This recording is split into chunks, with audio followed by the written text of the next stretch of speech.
Good afternoon and welcome to UMedTV. My name is Kemal Erkan. I am here with Sean Donovan. Sean, how are you doing? I'm doing great, Kemal. How are you? Good. So today is our last episodes for the year 2023. So this year was a lot more productive for us than the year before, as we are getting better at what we are doing and trying to cover these topics in different ways.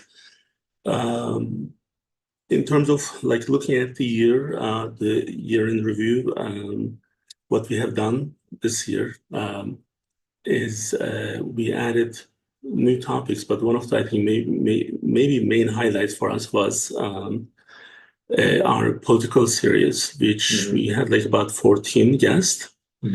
Now, we were hoping that Lisa Rochester could have made it before the end of the 2023, but I think that's going to happen in the first month of 2024 because she's an acting congresswoman already. So then it's difficult to get them on our set schedule. So, but I'm sure she'll be here.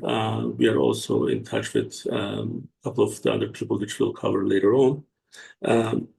The other thing is that today we won't have the Bariatric Friday with Dr. Erkan. The reason we are actually waiting until next year is because we were on the second, we were on the news cycle.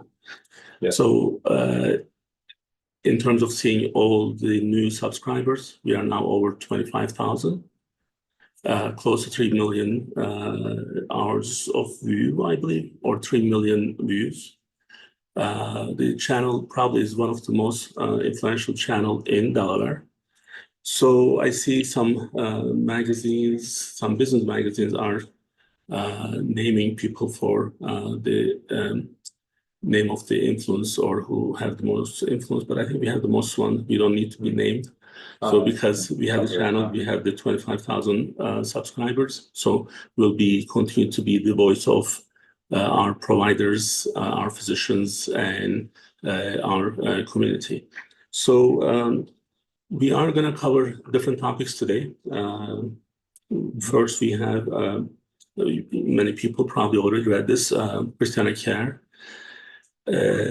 just settled on a $47 million settlements for kickback related issues from. This is the settlement is for in exchange for unearned billings. The physician reported to continue to funnel patients to Christiana Hospital. So many people who may know this or not, but one of the biggest issues that we have in healthcare is stark and anti-kickback related issues, and many of the, again, if you're not in the healthcare professionally, you may not even know what these are and how these are applied. So this is not the first time Christiana Hospital is in trouble. So there were, the one before this one was, I think it was 3.3 million. For 2010, I think. That was related to one cardiology group. And they actually did directly block technical times for the cardiologists. So then they guaranteed certain amount of slots for each patient slots. So then even if they didn't have any patients, they still have full payments for each day. So I'm going to just kind of explain this in a different way. So group of cardiology, which was not our practices, not one of our people. Well, actually, it's probably just cardiology consultants, which was taken over by Christiana later on anyway. So their providers were told that they can have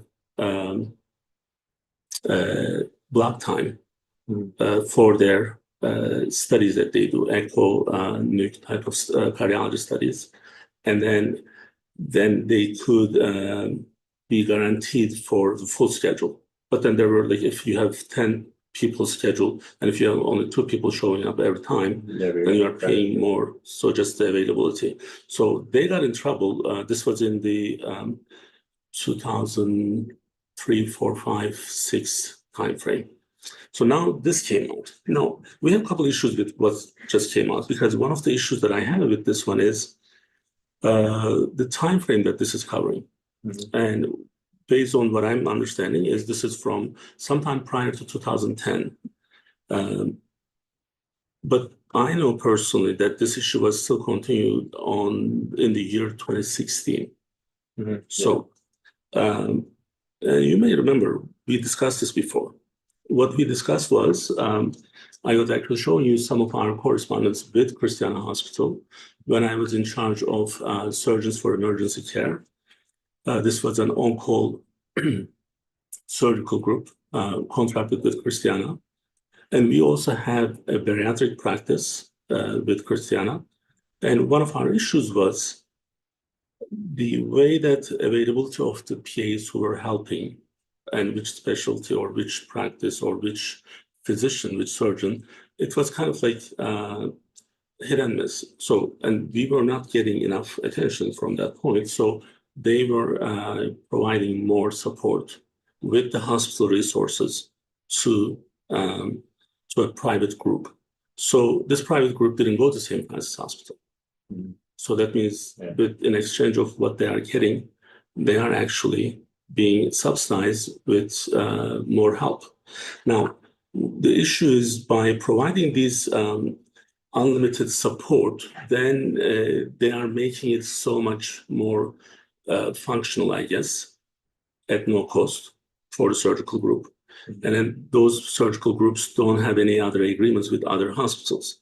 Now, in one of our discussions with either Bethany Hall or maybe before her, who was... I think this may have come up when we were talking with Insurance Commissioner Navarro. With St. Francis, like why we have to support St. Francis, right?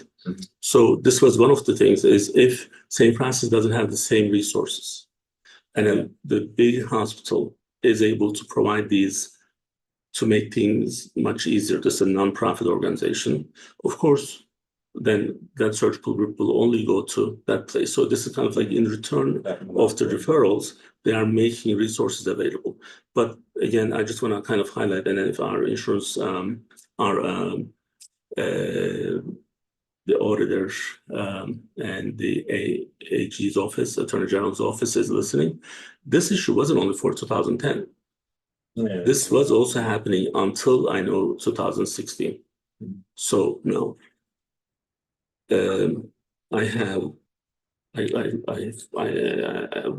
once I read about the how much the whistleblower got, I'm like, well, we have some stuff here. Maybe they will give us something too. But the issue that we have with who's getting how many physician assistant as a surgical assistant from Christiana, and how these are being given to some of the other groups more than, like, it wasn't just evenly divided out. And yeah, I'm not going to mention the physician here, but one of them is like this is from the chairman Department of Surgery, the person who's sending this email, and then the email also another email that's giving the first-hand information is the OR manager of Christiana Hospital, and these emails are July 2017. So we were being delayed with surgeries because they didn't have the same number of people, and then they were giving 2 physicians assistant to someone versus 0 to someone else. So I don't know why this is only limited for this time frame.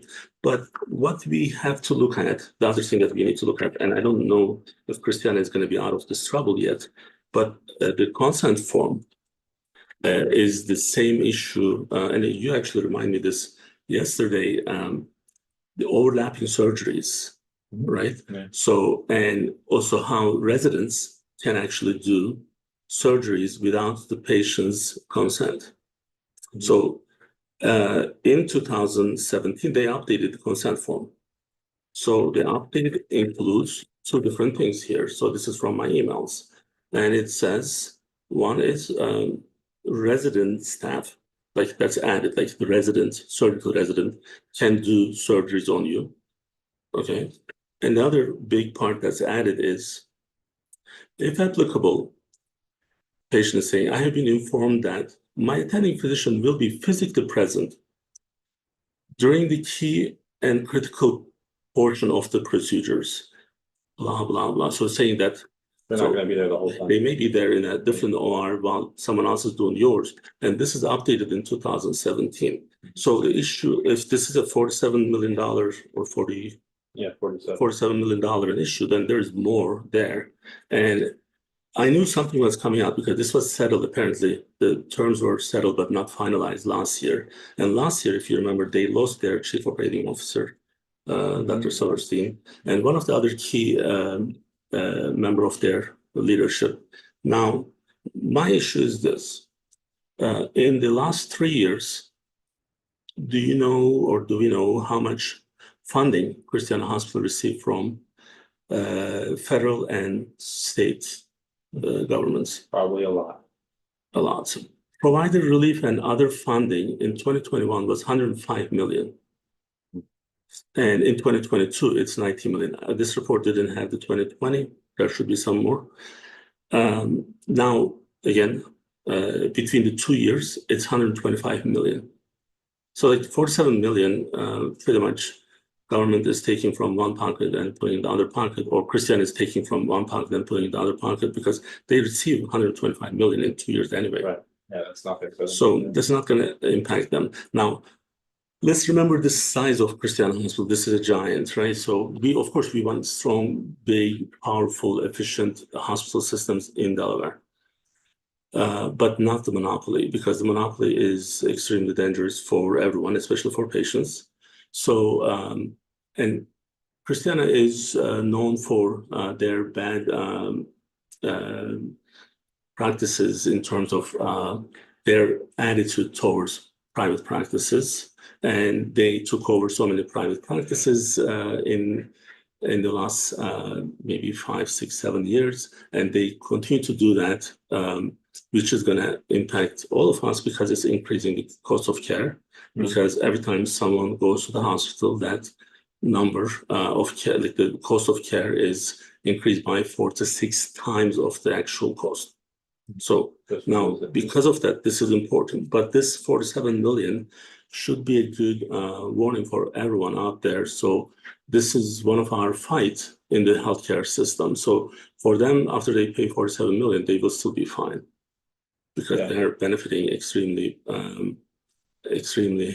good in all these. So our issue is what else is happening that's not being covered. So this is based on the whistleblower that came from Christiana, who knew all these. Well, we have some more stuff. I think the investigation shouldn't stop.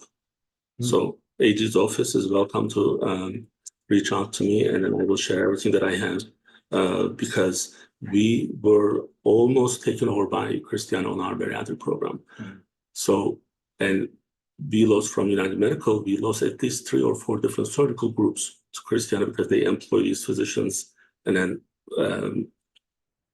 it was, impacting our businesses directly. So, Attorney General is welcome to reach out, or her office is able to do that if they wish. They would like to talk to us.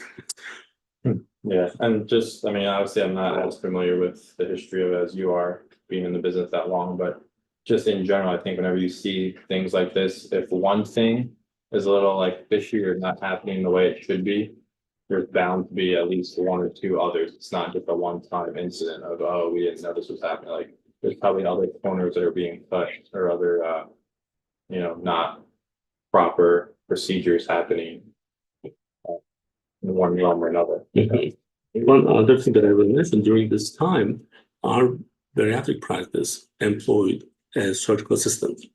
Our surgical assistant was following us everywhere, but the other private practice didn't have to do that. So I was just like going through the emails, like they're saying that, why don't you use your own surgical assistant, because I have to give 2 or 3 PAs to someone else.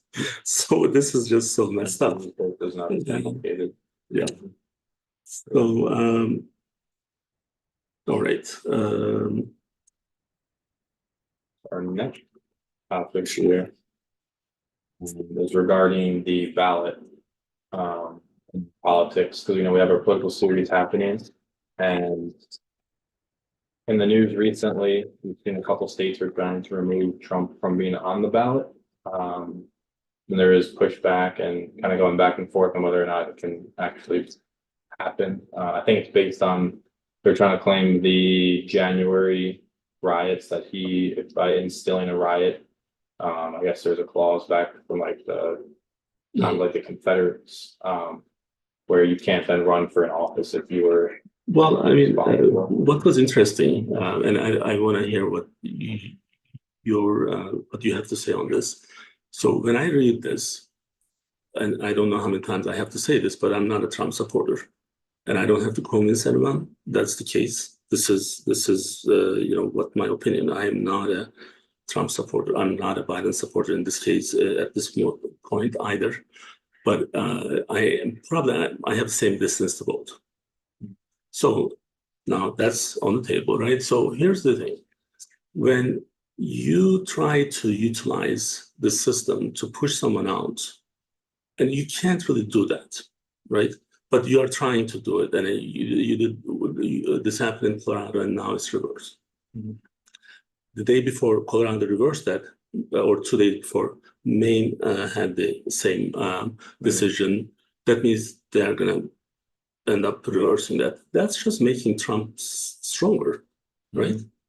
Isn't it? Like because now everything, like system is going against him, and he's an underdog, mm-hmm. and we do like the underdog. So I almost wonder if Trump is doing all this so that he's getting all the credit, because this is not going to look good for the Democrats, because you can't use the political power. But when you saw this news, what was your first reaction? So again, not surprised, because if you remember, I'm sure obviously you remember, well, others out there, they remember our other series, the fact of them trying to charge Trump on the other accounts back then, just so having convictions on him would then prevent him again from rerunning for other office. So it seems like the opponents are trying at any means necessary. And is that because they're afraid that he actually may win? Because if this is a candidate, that might get 8% of the vote or something, I don't think they'd be going to this type of length that, hey, we need to get them off the ballot entirely. Like, they wouldn't even be concerned. But I think they do see it as like a legitimate threat of, yes, he could win, so we need to, whatever means necessary, help so he wouldn't eventually win. But did you, I think maybe what I was asking is, when you saw this, did you think that this was the end for Trump? Or no. did you think that, well, this is going to help him? No, I mean, I didn't think it would end up actually staying through, because I know if you looked, also Michigan was one of the states that tried doing that, and they said no. And I think also interesting enough is, I think it was Texas, where they're saying, well, if you're going to remove one candidate, then we can say the same thing, but not Trump. They can say, oh, we could remove Biden from the initial. So it's like, I don't think you want to get into that type of game where you have states picking who you can and can't vote for. So I didn't see it as actually withstanding a permanent thing. Like, oh yeah, he would always. I had a feeling it would be, redacted or reversed. Yeah, I don't think that's going to be the case. Now, speaking of who may be the next president, we started this survey, I believe last week, maybe 10 days ago, December 18th. Yeah. So, I mean, I put those 4 people, thinking that the first 2 are the people who are definitely going to be the front runners. And the other 2, I think Kennedy is running as an independent, or? Yeah, he was. Right? Yeah, I think he. And Vivek is the kind of like the Republican, like the upcoming maybe, or the person who's getting the most attention these days. So that's why I put those 2. But then the number is very interesting. So this is 56.3% of the people says these people believe that Trump would be the winner. Now, I don't have a specific audience in Twitter. We did promote this survey only in the United States, and it's not just for Delaware either. So it's like the entire country. So when I see this, you probably saw some of the comments. They think that I'm the Trump supporter, so that's why I'm running this, and then I have a specific audience. But then Do we have the one from the world statistic? If you don't, I have the number. So I saw, yeah, there it is. So then we see this, and there's about on the first one, 52,000. This is from the same people. The second time is 72,000. The number actually is even, the gap is even bigger. So the Trump is at 79% versus Biden's at 21%. Now they give two options. We did four, but I think ours is more level than this one. But this is after our survey, and then that's pretty interesting. Now, we know that Twitter is not the best place to run these types of things because maybe people are more opinionated, or maybe they are, I don't know, like we don't, well, prior to Elon Musk, 99% of the Twitter employees were Democrats. Mhm. I don't know if that changed. I know he didn't hire more people, he did let people go, Downside. but that probably didn't change much. So that's a pretty big indicator of dissatisfaction for what we are going through today. Mhm. So what was your take on this? Yeah, I wouldn't say I was surprised. I think, like, if you notice this one, as you mentioned, it only had the two candidates, so between having only two options, I think when you're looking at Joe Biden as a candidate and you see what's happened in his presidency so far, and I think a lot of people are feeling those effects more so compared to, I mean, it depends, like I said, who is looking at these surveys. Are they as informed of a voter? Are they actually looking at numbers? But if you look at statistics on, you know, like your economy numbers and job employment, from Trump's presidency to Joe Biden's presidency, that might impact you on what you're going to vote on this more so. But even just without having followed politics, but like you could be, you know, oblivious to what's going on there, but if you just see the day-to-day impact of like the inflation, you don't have to be following politics to notice that the gas price is up $1.50 or whatever. Like, you don't have to be following politics to necessarily hear the news about our foreign policy with the aid given to Ukraine. Like, you don't have to be absorbed in it. Like, you're going to hear about it regardless. So I think just people knowing what's going on in the current presidency is probably just, they're not satisfied with it. So if you're not satisfied, you want to change. Yeah, I mean, we still need to take it with precaution. So like it's, I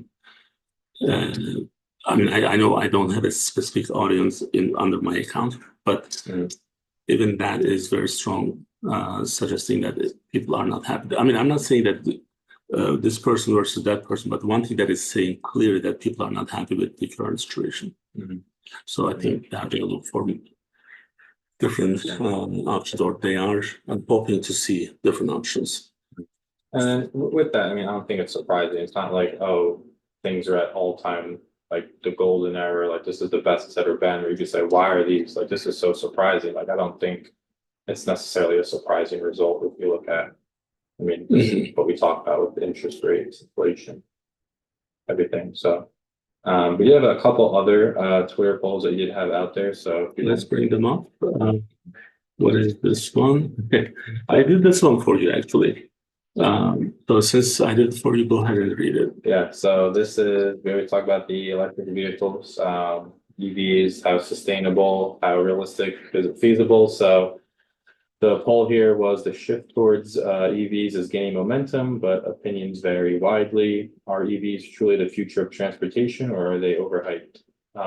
And the winning vote on this one was that people hate electric vehicles, closely followed by overrated, and then third place was that they are in fact the future. I think again, just from sustainability, like, so you probably like this, these results, right? So that's probably your answer too. I'm personally not a fan. I don't think it's feasible to have a power grid that everybody's relying on be charging. I know in some of the metropolitan areas, lines to even charge an EV are like hours upon hours to wait in line. That's to then get to the charging portal. I know you can have them at your home. I've seen people in the neighborhood that have different electric vehicles charging their driveway. But I don't think, I know, like I said, some of the states are implementing laws that say that the manufacturers have to have a certain percentage of their vehicles be electric, or at least a hybrid, not solely a gas powered engine, but I don't think it'll actually Like, force people. why do we have to have like one, one and one only? Like, why can't we have a mix, like a well-balanced mix of Some electric, some gas. electric, yeah. Yeah. And people like the electric cars, they should be getting it, but forcing it is, I don't know if that's ever going to work. And then every time something is being forced like this, I know someone is benefiting really highly on Right, it. it's a beast of I don't know who, but definitely not us. Yeah. Right. Private So, stockholder. I mean, if I don't want to have one, I don't want to be forced to buy one. Now, I may have one in the near future, like maybe like as a second car, but I'm not dying for it. So I'm not so happy about it. But I can try, but I don't want to be forced to just have the EV. I don't think people like being told what they have to do. Well, this is by from the 2030. It's going to be like they're asking everyone to switch. The factories are kind of already set to switch their manufacturing goals, or the way that they're going to produce these is going to be on the EV. So they're closing some of those already. Yeah. So I mean, well, we'll see. We'll see what's going to happen. So we'll see. And like you said, I mean, being forced. Can everyone even afford a new electric car? Do they have to be forced to buy an old used one, or is it they're going to run their gas-powered one to the ground because they can't afford so? I think there's a lot to be considered in the future. I mean, I see like a cyber truck in my driveway sometime in the next 2 years, but we'll see. There you go. One other one we had here, again, back to the political, but just the stance. I guess this kind of tied into the earlier discussion, but what is your stance on the policy regarding Israel? So this is kind of this is new. This is not done yet, but we can actually start sharing. So what happened with this one? I want to give you a little bit background on this. We were talking this morning, but I don't know if I explained all of them. So with the surveys, we do promote them, and none of the others had any delay. But then this one just didn't pick up right away. So then it was under review, and it took more than 2 days to actually, well, it took almost 2 days to get an approval. And then I was trying to see what the reason was, and then I realized the word Israel didn't help. So this morning, because it was still not approved, and I posted the same one because one of our people in one of our meetings said, because I was complaining about it, and then she said, well, why don't you just spell the Israel with the symbols and dots and blah, blah. So then I posted another one. As soon as I did that and started promoting, this got approved. So that means there is a big censor on what we are seeing, even under Elon Musk's leadership on Twitter. So it's not happening. Things are not happening. Like everything that you see, you have the question. And this is again, this was like one last reminder to me that, okay, regardless of this statement doesn't have any position. It doesn't say that you are supporting or you are not supporting. It's just asking what's your stance. So, and then I wasn't able to have this to reach out to more people, so then we would be able to get more than 856 votes. But still, we are looking at the result of this, and I think when we meet again next year, this will be done, and then I will actually see where people are and how people feel about this. Right now, let's look at the latest numbers, and I have it from 2 different sources. And I'm going to round up the numbers. About 21,000 people died, 21,000 people being killed in Gaza and West Bank since October 7th. And about 54,000 people were injured. Same time frame, about 1,150 people were killed in Israel, and about 6,200 people were injured. So if you look at the number of people who were killed, it's 1,150 versus 21,000. I don't think I need to say anything. So Twitter can block what we are saying. Government can block what we are saying. Even our, I was kind of disappointed with one of our, well, we have only one congresswoman, so I can't just say, I'm not going to give you the name, but even Lisa signed for the the bill that actually almost limits what you can say about Israel. We can get into that when she's with us next year. But I was surprised that why would you limit how I'm thinking? And then, yeah, the Republican and Democrats, they were all, it was supported by both parties. Only 13 people, 13 Congress men and women actually opposed to it. It was, it's telling you how strong the Israel lobbyists are in this country. And for those who may not know the politics, it's all about how much money you are able to raise for every election. So if your money is coming from certain resources, then you are limited with what you can do and what you can't. So, but the way that we are looking at here, this result is limited one again. 44% of the people are saying that they're not supporting what we are doing in the US. So I think this number, once this 6-7 days is done on this survey, it's going to look a little bit more on the opposed side. But it's really interesting that people are not willing to speak up. And what they have done to the head of Harvard, what they have done to the head of UPenn, Yale, I believe the other one is now being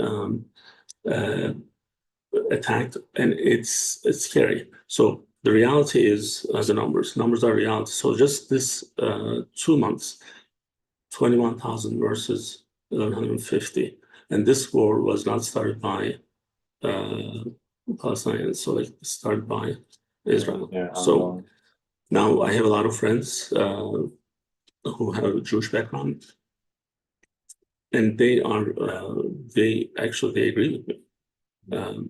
They agree with the issue, but they can't even say anything because they know that they are going to be criticized by their own people. So hopefully this can. The next year will be a better year. I think it'd be interesting to see how much specific to this conflict is actually brought up if it's still ongoing in the 2024 elections during those initial debates. To see how much, like, I know foreign policy is always, rather. You remember Nikki Haley when she said in the first, her first reaction was wipe them out. Yeah. So like, I think as the debates go further into 2024. Like I said, this is still ongoing, or even other conflicts out there that aren't even being talked about. So, interesting to see the different candidates. I think we had one last one. Again, this was just overall how engaged people are. So, 60% saying that they're very engaged with the. With that answer with 60%, I like, because knowing our turnout on the elections, I didn't think that 60% of the people were very engaged. Right? I would say that number is higher than the turnout, isn't it? Yeah, I was expecting more people to say somewhat engaged. You're right. So because it's almost hard to not be involved just by, hearing, word of mouth, just the news. It's almost you can't avoid it, but be very engaged. I don't know if people are actually on their own time researching. Yeah, but again, this is Twitter. Twitter is a dumpster. So that's why we kind of like it, and sometimes we hate it. But it's not like, even if you just like take these numbers and adjust them by 20%, like decrease, increase, still I'm surprised with the very engaged one. So we are going to continue to do more surveys, and almost every week we'll have. And we are going to actually do the same thing on the Bariatric Friday side too. Yeah, we talked about that. So this will become part of our weekly discipline for 2024. I actually kind of like them, especially when they attack me personally. For whatever reason, I get personal pleasure from that. Well, just because I don't really care. So. Yeah, our next topic, just moving into the political guests we've had so far. I did put together, it's just a quick compilation. It's the 4 slides of the ones that we did have so far. As we mentioned, multiple of these candidates will come back in 2024 as we get closer to the actual election. So we just wanted to do a quick recap. So for the governor, we have Bethany Long and Matt Mine for the primaries. And I believe Bethany is going to win the primaries. She has the right experience for the position.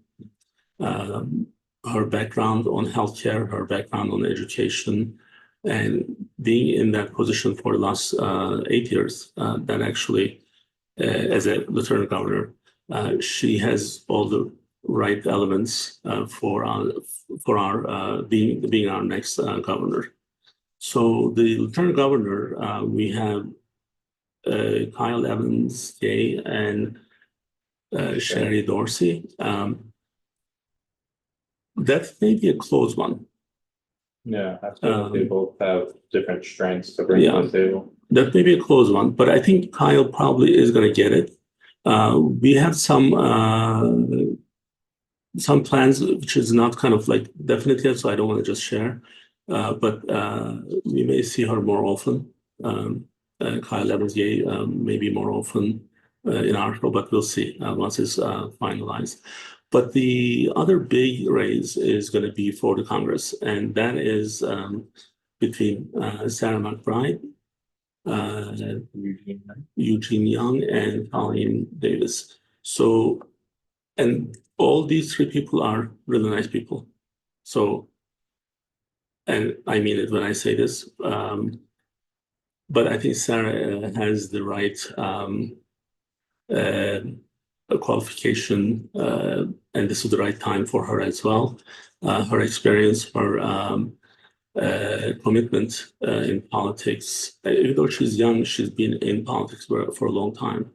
And her interest in community, I believe she's going to be taking that. But all three of those are wonderful people. So, and then they were all on our show, and the only person we weren't able to get, which was kind of our plan, and I'm going to blame her team. And well, they're young people, and I know they're watching. So then, if I'm not able to say it on the text message or on the phone, but I think Lisa Rochester's team needs to get their act together, because we had this confirmed event canceled 2 weeks ago, and we weren't able to just schedule it. Now, she is a busy congresswoman, and she has different responsibilities and appointments, and I know her schedule is packed.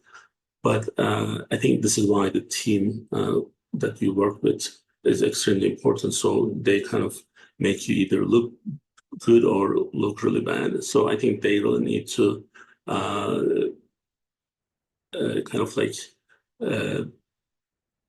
work on their communication skills, because just because Delaware may be the blue state doesn't mean that it's guaranteed, because we did have Republican congressman just 10 years ago, and I think senator maybe. Yeah. So Mike Castle is what who I'm thinking. So it's not like just this is not these are not guaranteed positions. So if you don't have the right things, right people in place, you may actually lose. So, but we'll see. I think she's going to be with us somehow, but we don't know it, because like when we had this beautiful plan. So she was going to be the last person for 2023. And when that doesn't happen, it looks bad. So, but anyway, we'll beat them up a little bit. So, and then we have the insurance commissioner. I missed that one. If you want to cover that. Yeah, he was, Trinidad Navarro was able to join us, as well as Coyote Abagunde, who were both running for state insurance commissioner, which Trinidad has held it the past two terms. So, again, both seem like strong candidates. So it was relatively close, I think, in the prior election of. It wasn't too close, but it was surprisingly high for Coyote, yeah, because we were not expecting his to be that high. But yes, kind of like still not guaranteed for anyone. Right. But I think people are going to go for Trinidad. But maybe after him, it turned that maybe Coyote can be the next one. But he's also a very nice guy. And then this is just quick slides on the future guests again. So we mentioned a little bit right there about Lisa potentially joining the future. We also had John Carney running for mayor of Wilmington, our current governor. Then we have Danielle Hall, who's running for Congress. Here is Lisa, we mentioned, running for the U.S. Senate, and then also Dr. Michael Katz, who is running for. He was my neighbor for 12 years, right? We never met. 12 years. Like he was he was behind my house, his house was, but the driveways were from different roads. But almost 12 years, never saw each other. This country can be really weird in some ways. Like have a block party next time. Yeah, I wonder if he knows that actually. So, but we'll ask him when he joins us. Yeah. So those are all scheduled for January and then first half of February. And then everyone who's running before the primaries, we are still going to bring them back into the show, and they will be our guest. But one of the really interesting one is, I think it's already out, which is kind of like, I can understand why he did it, but our current governor, John Carney, is running for the mayor of Wilmington. So, of course, we'll be supporting him. But I was hoping that he would be running for the Senate. But I think he doesn't want to deal with all the traveling to DC, and kind of like he's also kind of really, his commitment to Wilmington is a little bit more. But I think he's going to be our next mayor. So that means I'm going to be calling him for all the homeless people at the bus station.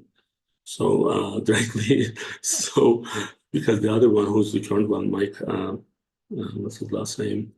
Korzewski. People can Google. He's also a neighbor of mine, but like there was a homeless guy lived in one of the bus stops, which we discussed in this show for almost 3 months. And it was kind of like only 2 blocks from his house. I don't know what he was thinking. So anyhow, there will be more upcoming people. So one of the other items that we want to discuss is a recent change in Pennsylvania for the animal shelters. As people who are following this show, they know I'm on the board of Brandywine Valley SPCA. And when I got this email, an update from our CEO, Adam Lamb, I was extremely disappointed. And Adam is going to be with us in the next, probably in January, we'll bring him. But there's this bill, Senate Bill 746 in Pennsylvania that actually is making things a lot harder, a lot more difficult for those homeless animals in shelters, and mainly for the transportation of these animals. It's putting a 14-day clinically supervised isolation, which is going to make things almost impossible. Now, how stupid this bill is, and actually when I told you this yesterday, your reaction was kind of funny. Like if some dog is coming from Pennsylvania to Delaware, so they have to stay in the shelter for 14 days? And the answer is yes. So that is the craziest thing. Now, Brandywine SPCA, we have facilities in Delaware and Pennsylvania. So we can actually now, like if there's any availability, we can just move them around. This is a horrible bill. I don't know who came up with this, but definitely the worst thing that can happen for those animal shelters. Now, Brandywine Valley is a no-kill shelter. We already have a lot more responsibilities and obligations. This is gonna make things a lot more difficult for everyone. So we are going to lobby for this. This is again in PA. We'll reach out to the governor and see what motivated them to make this stupid bill, and why they hate the animal shelters, who are actually putting a lot of effort to help these these animals. So hopefully we can make an impact and then make some change, reverse this decision, or at least they can explain why. And if that's the requirement actually is putting a lot of financial and human resource pressure on these shelters, which they don't have those. Yeah, it's making it more difficult than it really is. Yeah. So, but Adam probably can explain this better than I, and I asked him to join us, so he will be with us sometime in January. So, well, this is our last episode for 2023. So, Sean, what is the New Year resolution for Sean Donovan? New Year resolution. I could be cliche and say get back to the gym. I've taken some time off, but rightfully so. Clifford demands a lot of attention, my new dog. Oh, he's the puppy. He's not a dog. Yeah, he's allowed to. He has a lot of energy still, so understand. Well, he'll help you with the yeah, the exercise part. Requires a lot of attention and walking. So yeah, so I'm surprised. I think a big breed like that, they told me, unless he, I mean, I don't think he's a purebred, but St. Bernard, they say, oh, 20 minutes exercise a day. Well, we're taking like 45-minute walks, multiple walks a day. He's not sleeping. Well, he's young. He's only 18 months, right? 1.5 years. Yeah. Like he's less than 2. I mean, I had the same thing with Joshua, and he's well, I'm you're a lot younger than I am. So like for me, it's like he's very hyper. So I have to take, like, we have to walk at least like one shot, like 45 minutes. So then he's a little bit tired, but then I have to do that again in the afternoon. So just get them. But that's a really good thing, though. Like that's how we are going to be able to, walk more. And that's what I was telling people in, if you remember the last Bariatric Friday, I actually brought up Joshua and told people that they should get a puppy because this is the easiest way to kind of force you to. Yeah, you gotta get up out of bed at 2 a.m. when he wakes you up. Right. So now, if I were to ask you, what was your maybe favorite moment of this show in 2023, if you remember? Yeah, let's see.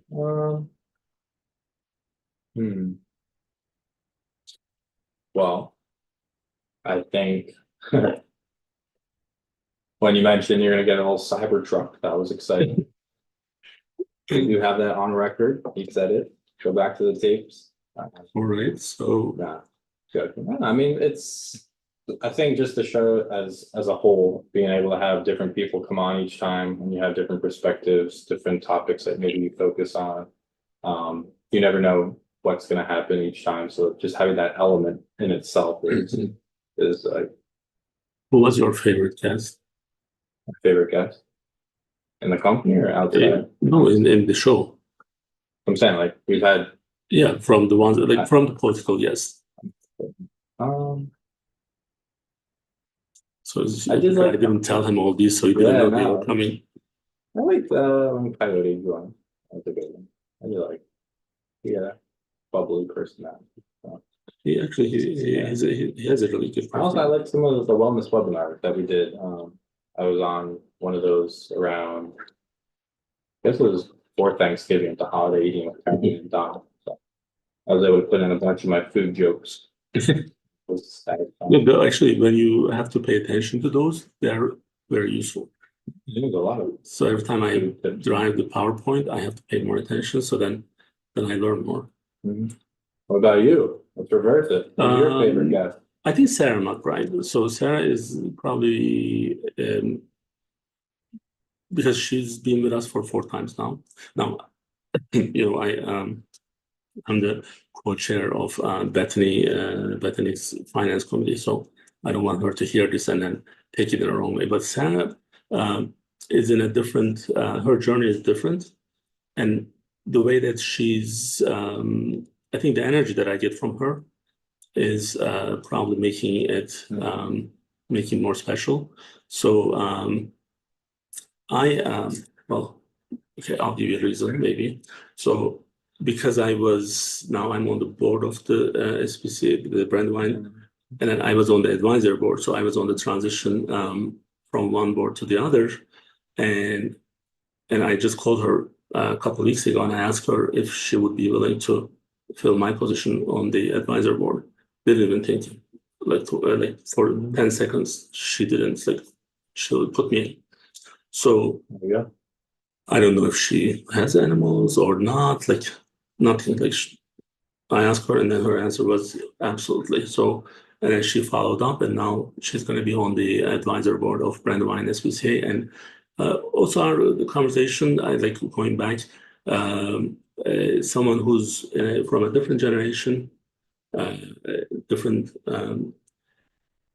difficulties, challenges in life, and how she put herself all together. And then right now she's running one of the really most powerful positions, not in Delaware, but in this country. So, and there will be a lot more with her in the future. But I think she was maybe, well, if I have to pick one, yes. But then, all the other people, they were also very nice. So I usually enjoy the conversation. Don't ask me who was the least favorite, because I may actually answer that. So don't ask it. Who was your second? So we actually took it off from the list.